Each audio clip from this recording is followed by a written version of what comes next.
It's Hoffman Show. We're on the Team 980, always live as well on the free Odyssey app. Streaming on YouTube at the Team 980, where you see Christy Winters-Scott, of course, the analyst on Monumental Sports Network for the Mystics, as we're live here at Capital One Arena ahead of the Fever and Mystics tonight. And Christy, we thought the streak was going to end last night. Yeah. As you and Megan are sitting there calling it courtside, Right. You got nice lead at halftime, and then.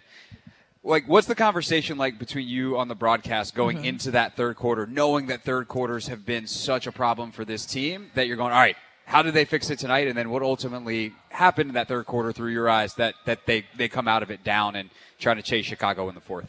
Well, I think they had a fantastic – first of all, thank you for having me. Of course. Always a pleasure. I didn't say thank you. So I wanted to put that out there. But you don't want to change anything, right, because I thought the first half – was amazing. I believe they had 11 assists on 15 made shots. So I think the ball was popping. I think they had great opportunities to score. They were finding Aaliyah Edwards in motion. They were getting her downhill and not with her putting it on the floor, but I'm talking about slice cuts off the ball. They set her up so nicely. She didn't miss a shot in the first half. So what are you going to go in and adjust, right? So you have to expect that Chicago's going to make the adjustments, which they did. They started pounding the ball inside. And without a rim protector like Shakira Austin on the interior, without Slim, the steals leader in the WNBA, on the perimeter to close gaps, it was difficult, right? And I think they changed their mindset with what they did more so than Washington changed something or something went wrong. So I think they exploited what Washington was missing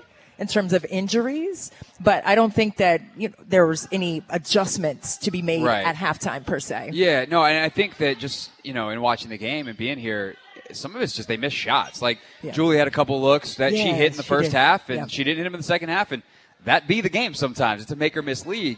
But I also just wonder, as we look at kind of the bigger picture, obviously trying to find a way to close out these games, maintain longer stretches of good basketball.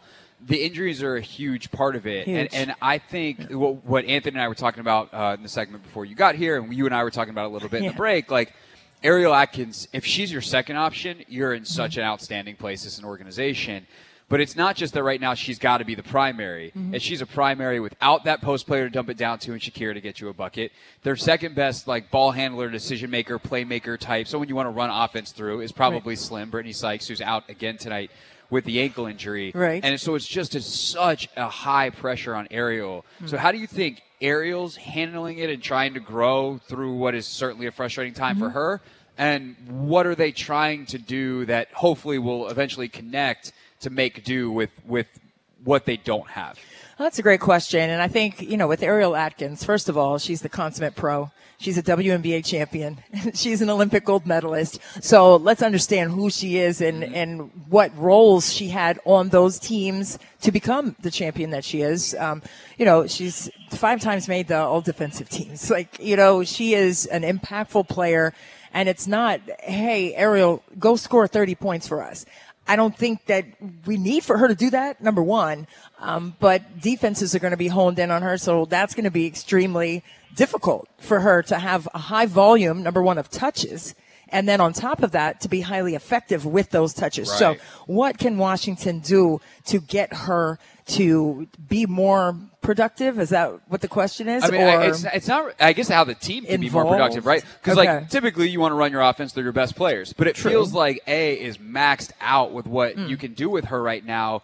Because, as you said, she is an all-star, all-WNBA caliber player, but it's not because she's someone you necessarily run an offense through for 40 minutes a night. So what else can Washington do if they get in these stretches? And the answer might be pray. Hit some because you're missing an all-WNBA defender in Brittany, who's also someone who can score nearly 20 a night for you, and Shakira. That is a lot of talent missing on an 11-player roster. That's percentage-wise, this is just a fact of basketball, that it's really hard, the situation they're in right now. But if you're a coach, which you were at the high school level for a long time. And college. Just dabbling a little bit. But if you're Eric and the staff and you guys are trying to look at what you have and maximize it offensively, what are you trying to do if the A stuff isn't working? And not A as in Ariel Atkins, A as in your plan A. You know what? I thought you were talking about Ariel. No pun intended, really. I realized the look on your face. I was like, I think that went in a sideways direction. Yeah, it did. If your primary option's not working, how else are you trying to get buckets when you get some of these slumps like they had and they're missing shots in that third quarter? I mean, you don't want to reinvent the wheel, right, when it comes to tactical, schematic things on the offensive end, right? You want to do what you're doing. And she's had like ebbs and flows. It's not like she's been missing all season long. She's had great double figure scoring games, but it's come inconsistently. But you have to also credit the defense of the opponents, who she's drawing the top defender from every team that they're going to face, especially in the absence of Brittany Sykes and Shakira Alston. You have 2 starters down. So now, okay, there's Ariel. So if I'm coaching against Washington, I'll be right on her. We stop her, we're in good Don't shape. let her get it, right? Close gaps on her. She's a lefty. Force her right. Everything I'm doing schematically on the defensive end as an opposing coach, I want to make life miserable for her. So that's what I think we're seeing more so than what can Washington do to alleviate that pressure. And, I mean, if you want to go the reinvent the wheel scenario way, maybe look at having her be the primary ball handler, right? And I think, I don't know, just to see what opponents would do. But just to see what they would do. And not to stay with that all game. Maybe come out of a timeout.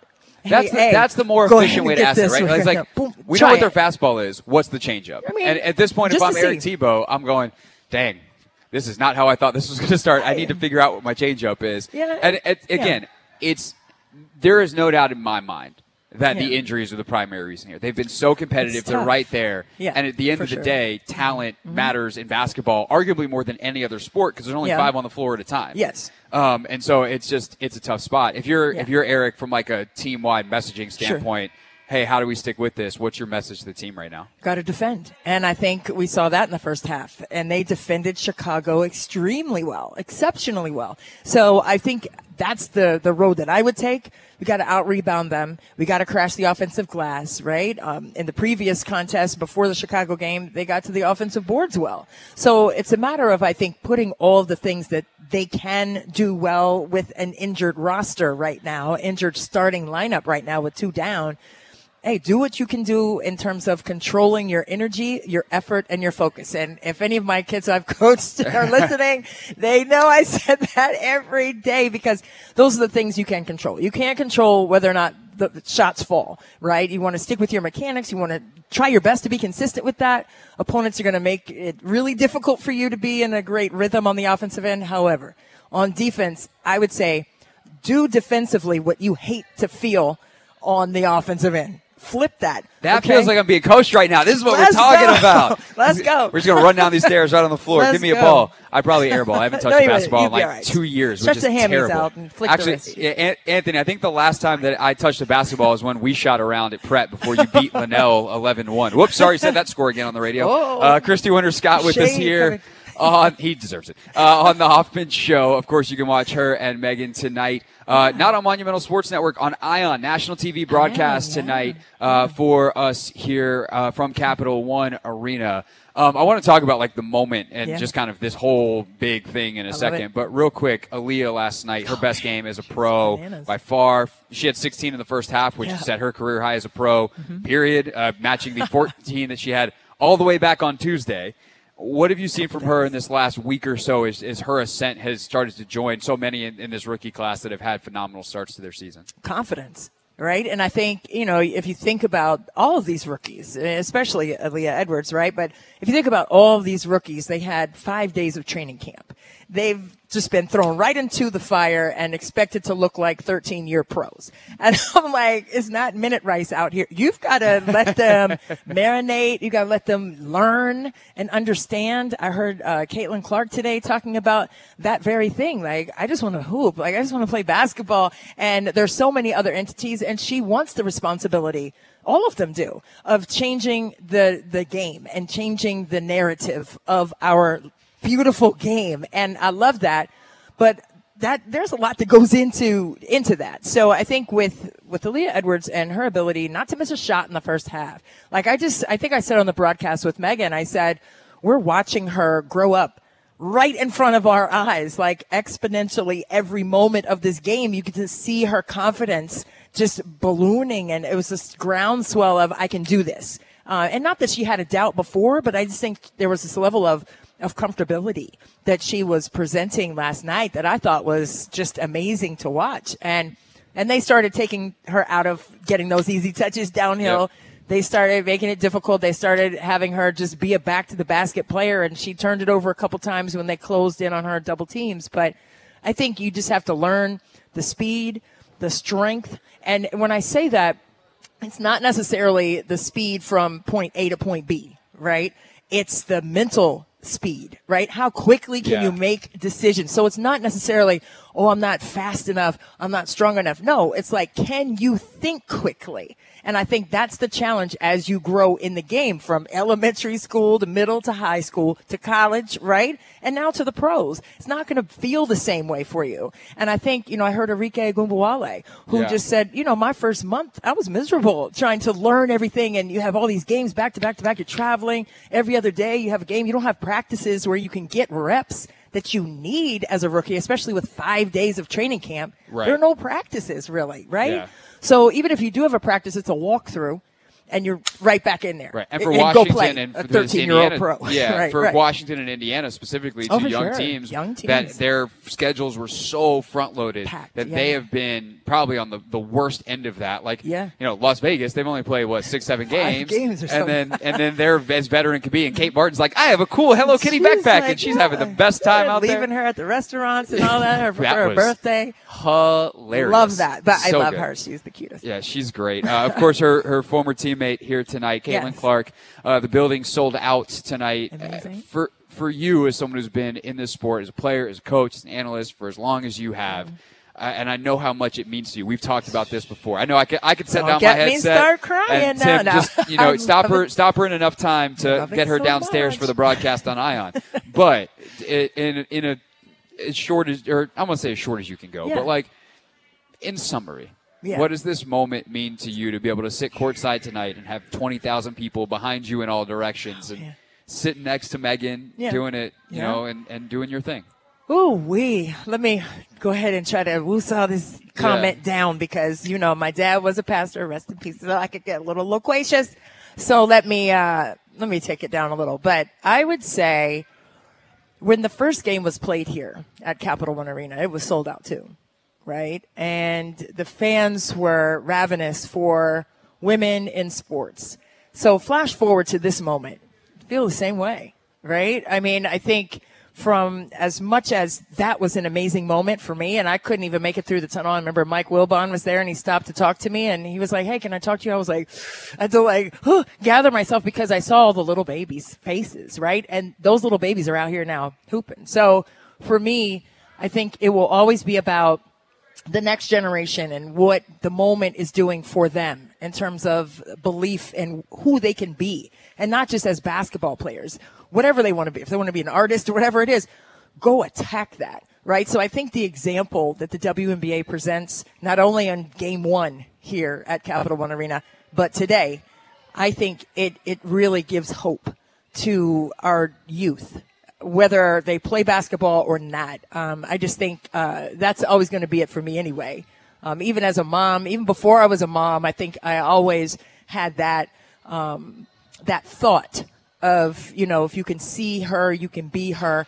And, and the little boys too. So I have 2 boys and a girl. So all of them have been around the WNBA their entire lives. So they've seen, the possibilities. They've seen them cut through the weeds of it all and really be in this moment now where people are finally, hashtag welcome to the W mode, right? Yeah. And they see that, wow, look at how hard they're working. Wow, they play year round. Wow, there are players out here who have 2 kids and they're playing exceptionally well, to Erica Hamby, right? There are just players who have invested their lives in this game that they love so much. So for me, it's always going to be about what that represents and what this league represents as a whole, for the diversity, for the acceptance, for the respectability, period, for people doing what they love. And I think that will always move me to tears, even though I'm holding them right now. I can see it. That's why I'm about to stop talking because...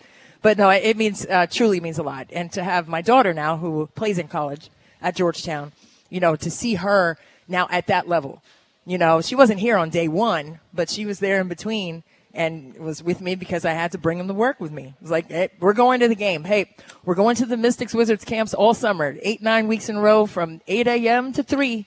And you're going to be in there. But then the players would come in, right? So then they were like, oh, John Wall's here. Oh, take a look. Oh, Katie Smith is here. Lindsay Harding, all the people. So it was just, they were around champions. They were around hard workers. They were around the WNBA.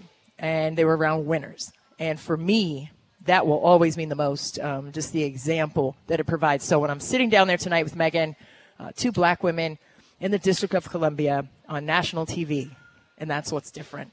On national TV, I think for me, I'm just going to, be in that moment, but I'm also going to look around like I always do. Yeah. And I'm going to look for those babies. And I'm done. I'm going to look for those babies' faces, and I'm going to try to think what they're thinking in that moment. So that's what I'm going to be thinking if I answer that properly without losing a lash. Okay, go ahead.